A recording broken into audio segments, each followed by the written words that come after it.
An exacerbation of chronic obstructive pulmonary disease is defined as a worsening of respiratory symptoms, typically increased breathlessness, dyspnea, cough, and sputum production that develops within less than 14 days and exceeds the normal day-to-day variation. It may also be accompanied by tachypnea and tachycardia. Exacerbations are often driven by increased local and systemic inflammation triggered by airway infections, air pollution, or other insult to the lungs. These episodes can accelerate lung function decline, increase hospitalizations, and worsen long-term outcomes. Common presenting symptoms include increased sputum volume or purulence, worsening cough, and increased wheeze or chest tightness. Because these symptoms are not specific to COPD, it is important to consider differential diagnoses that may mimic or aggravate an exacerbation, particularly pneumonia, heart failure, or pulmonary embolism.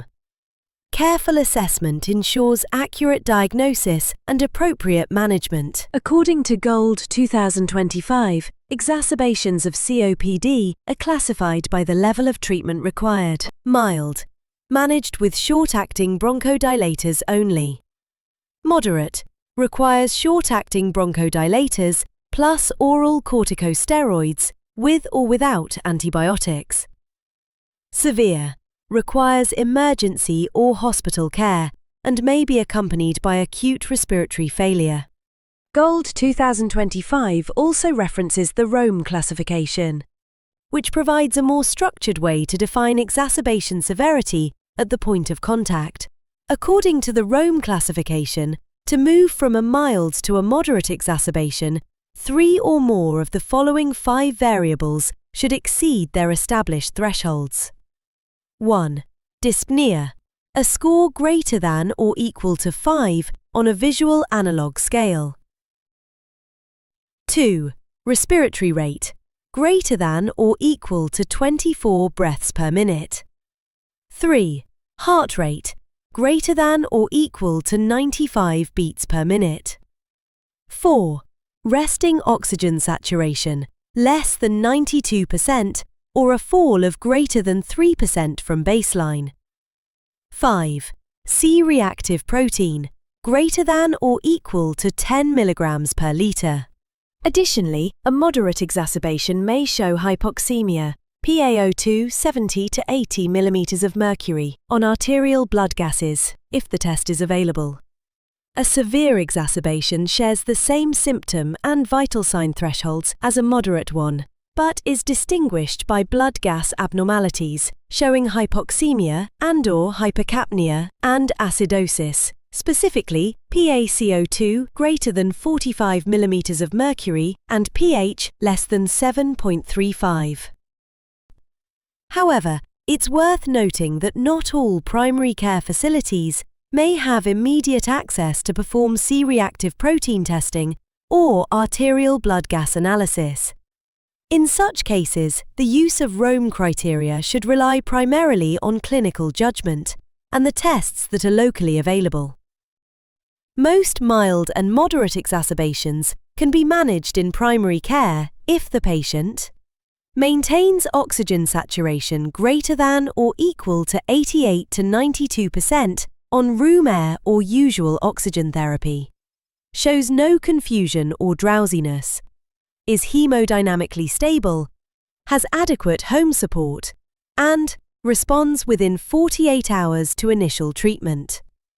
Hospital evaluation is recommended if any of the following are present: severe or rapidly worsening symptoms, sudden increase in resting dyspnea, high respiratory rate, confusion, drowsiness, or falling oxygen saturation. Acute respiratory failure, new physical signs such as cyanosis or peripheral edema, failure to respond to initial primary care management. Serious comorbidities, for example, heart failure or newly occurring arrhythmias. Insufficient home support or monitoring capacity. Once severity is assessed, our goals in primary care are to control the current episode, restore baseline function, and prevent recurrence. Remember, greater than 80% of exacerbations are managed on an outpatient basis with pharmacological therapies, including bronchodilators, corticosteroids, and antibiotics. Immediate actions. 1. Check for triggers. Most exacerbations are triggered by respiratory viral infection, although bacterial infections and environmental factors such as air pollution and excess heat may also initiate or amplify these symptoms. 2. Start short-acting bronchodilators, short-acting beta-2 agonists, SABA, and potentially short-acting anticholinergics as first-line therapy. The administration of short-acting bronchodilators is recommended with a metered dose inhaler, MDI, with 1 to 2 puffs hourly for 2 to 3 doses, and then every 2 to 4 hours based on response. 3. Avoid methylxanthines. They are not recommended. 4. Review maintenance therapy.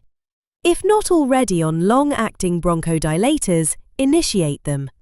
In frequent exacerbators with raised blood eosinophils greater than 300 cells per microliter, consider adding an inhaled corticosteroid. 5. Prescribe systemic corticosteroids for moderate or severe exacerbations. A 5-day course of 40 mg prednisone equivalent is recommended. 6. Give antibiotics only when indicated. Use if sputum is purulent and volume has increased. Limit the course to 5 days. 7. Provide controlled oxygen to maintain saturations between 88 and 92%. 8. Reassess within 24 to 48 hours. If there is no improvement, investigate further or refer. Follow-up after an exacerbation. Review patients within 4 to 6 weeks once stable. Reassess symptoms, inhaler technique and adherence. Optimize long-acting therapy and ensure vaccinations are up to date. Address smoking and environmental exposures. Recommend pulmonary rehabilitation where feasible. In summary, in primary care, we improve COPD outcomes through rapid recognition, early intervention and structured follow-up. Treat early. Keep steroid and antibiotic courses short, monitor closely, and refer promptly when red flag features appear. Now, time to solve a short quiz to reinforce your learning. A set of selected IPCRG resources will be available for you at the end of this breath.